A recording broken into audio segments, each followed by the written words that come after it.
Hi friends, எல்லாருக்கும் வணக்கம். வந்துட்டாருங்க விஜய் சேதுபதி ப்ரொமோல. பயங்கர பில்டப், பயங்கரமா பேசுவாரு. ஆனா எபிசோடு பாத்தீங்கன்னா ஒண்ணுமே இருக்காது. இந்த சாட்டர்டே சண்டே எபிசோட்ல வைல்ட் கார்டு கண்டெஸ்ட பத்தி தான் ஃபுல்லா பேச போறாரு. இந்த வாரம் டபுள் எவிக்ஷன் 2 பேரை வேற தூக்க போறாங்க. ஆல்ரெடி உங்களுக்கு எல்லாருக்குமே தெரிஞ்சிட்டு இருக்கும் அந்த 2 பேர் யாருன்னு. ஒன்னு துஷாரு, இன்னொன்னு பிரவீன்ராஜ் தான். ஸோ இவங்க 2 பேர் தான் இந்த வாரம் எவிக்ட் ஆகி வெளியே போறாங்க. இதுல பிரவீன்ராஜ் பாத்தீங்கன்னா அன்ஃபேர் எவிக்ஷன்ட்டு எல்லாரும் வந்து பேசப்படுறாங்க. ரம்யா ஜோ தான் போக வேண்டியதா இருந்தது.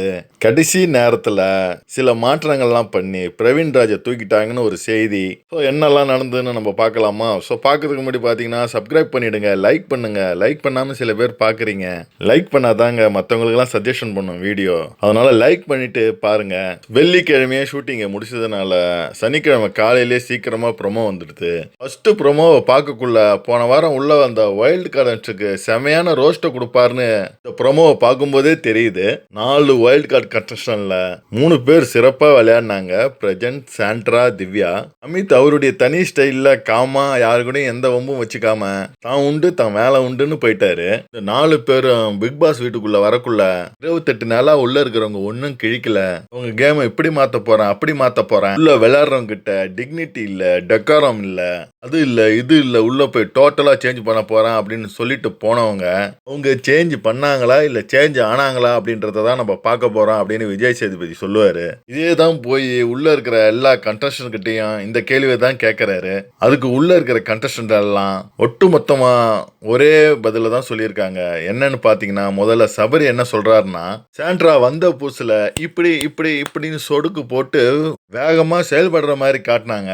ஆனா 2ஆம் நாள்ல பாத்தீங்கன்னா அது பயங்கர ஸ்லோவாகி கடைசியில ஒஸ்ட் பெர்ஃபார்மன்ஸ்னு ஜெயிலுக்கு போற அளவுக்கு அவங்க போயிட்டாங்க அப்படின்னு சபரி விஜய் சேதுபதி கிட்ட சொல்லுவாரு. ஏண்டா நீ விளையாண்டாண்டா 28 நாளா நீ என்னத்தடா பண்ண? அவங்க வந்த புதுசுலேயே 3ஆவது நாளே இந்த மாதிரி பண்ணியிருக்காங்க. நீ வெறும் பஞ்சாயத்து தானடா பண்ண. போய் நீ பிக் பாஸ் ஹவுஸ்ல எப்படி இருக்கன்னு மறைமுகமா உனக்கு ஒரு போஸ்டிங் ஒன்று கொடுத்தாங்களா, அதுல நீ புரிஞ்சுக்க வேணாமடா? ஸ்டாச்சு மாதிரி தாண்டா நீ இருந்த. பாத்தீங்கன்னா வீணா பேசுறாங்க. வந்தவங்களை 4 பேரையும் வீணாக்கு பிடிக்கல. அதுல சுத்தமா வந்து சாண்ட்ராவை பிடிக்கவே இல்லை. எல்லாருமே இவங்களை நடிக்கிறாங்கன்னு தான் சொல்றாங்க. ஆனா இவங்க நடிக்கிறாங்களான்னு பார்த்தா ஆமாங்க, கொஞ்சம் நடிக்க தாங்க செய்யறாங்க. சில இடத்துல அவங்க வந்து ஃபேக்கா இருக்கிற மாதிரி தெரியுது. ஆனா கண்டென்ட்லாம் நல்லா தாங்க கொடுக்குறாங்க. சில இடத்துலலாம் பயங்கரமா பேசுறாங்க. அவங்க சொல்ற கருத்து பாத்தீங்கன்னா நியாயமா இருக்கும். அவங்க சில இடத்துல வெளியாவது தெரிஞ்சிட்டு இருக்கிறாங்க இந்த மாதிரி கருத்து சொல்லி. ஆனா உள்ள ஒன்னும் செய்யாம ஒரு கண்டென்ட் கொடுக்காம ரம்யா ஜோ மட்டும் இருக்கிறாங்க.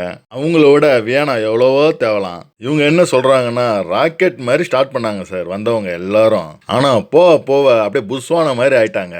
ராக்கெட் போற ஸ்பீடுக்கு வந்து புஷ்ன்னு அவங்க ஒரே இடத்துல உக்காந்துட்டாங்க அப்படின்னு சொல்றாங்க வியானா. ஆனா வியானா பார்த்துங்க இவ்வளவு ஸ்ட்ராங்கா பேசிட்டு நேற்று நைட்டு கேமரா முன்னாடி உட்காந்து எல்லாரும் என்ன நடிக்கிறாங்க பிக் பாஸ்ல, வீட்டை விட்டு போறேன் அப்படின்னு அழுவுறாங்க. இன்னும் 2 வாரம் தாங்க இவங்களும் வெளியே வந்துருவாங்க. இவங்களுக்கு கொஞ்சம் ஃபேன்ஸ் இருக்கிறாங்க போல வெளியே. இவங்களுக்கு கொஞ்சம் ஓட்டு விழுதுதாங்க. அடுத்த எவிக்ஷன்ல உள்ள வரட்டும் ரம்யா ஜோவா இல்ல இவங்களான்ட்டு தெரிஞ்சிடும். அடுத்து ரம்யா ஜோ என்ன பேசுறாங்கன்னா, சாண்ட்ரா வரக்குள்ளேயே இந்த வீட்டை பெனாயில் ஊத்தி கழுவணும் அப்படின்னு சொல்லிட்டு வந்தாங்க. ஆனா உள்ள வந்து எதுவுமே நடக்கல அப்படின்னு சொல்லுவாங்க ரம்யா ஜோ. இவங்க உள்ள இருக்கிறதுக்கே மக்களுக்கு தெரியலங்க. இவங்க சாட்டர்டே சண்டேல தான் அந்த சோபால இருக்கிறது மட்டும் தான் மக்கள் கண்ணுக்கு தெரியும். மற்றபடி இவங்க உள்ள இருக்கிறாங்களா இல்லையானே யாருக்குமே தெரியாது. நம்ம வாயை மூடிக்கின்னு கம்முன்னு இருந்துடலாம். நம்ம வாயை திறந்து வரக்கூடாத வார்த்தையெல்லாம் விட்டு இந்த வீட்டை விட்டு கெட்ட பேரோட போகிறத விட இருக்கிற பேரை வச்சுக்கின்னு ஆடல் பாடல் நிகழ்ச்சி நடத்திக்கின்னு எங்கேயாவது பழச்சிக்கலாம் அப்படின்னு இவங்க நினைச்சிட்டாங்க போல. அதனாலே கண்டென்ட் எதுவும் கொடுக்காம கம்முன்னு வாய முடின்னு இருக்கிறாங்க. அடுத்து பாத்தீங்கன்னா வினோத் பேசுறாரு, எங்களுக்கு நிறைய சொல்லித்தரேன் கத்துத்தரேன்னு உள்ள வந்தாங்க. 1க்கு அப்புறம் 2, 2க்கு அப்புறம் 3 அப்படின்னு சொல்லி தந்தாங்க. ஒரு 2 நாள் கழிச்சு பார்த்தா 4க்கு அப்புறம் என்ன, 5க்கு அப்புறம் என்னன்னு எங்களையே கேட்க ஆரம்பிச்சிட்டாங்க. இதுதான் அவங்க ஆட்டோன்னு சொல்ல ஆரம்பிச்சிட்டாங்க சார் அப்படின்னு சொல்லுவாரு வினோத். வினோத்தை பார்த்தீங்கன்னா குறை சொல்ல முடியாது. கவுண்டர்லாம் பயங்கரமா போடுற போல. இவருக்குன்னு நிறைய ஃபேன்ஸ் இருக்கிறாங்க வெளியே.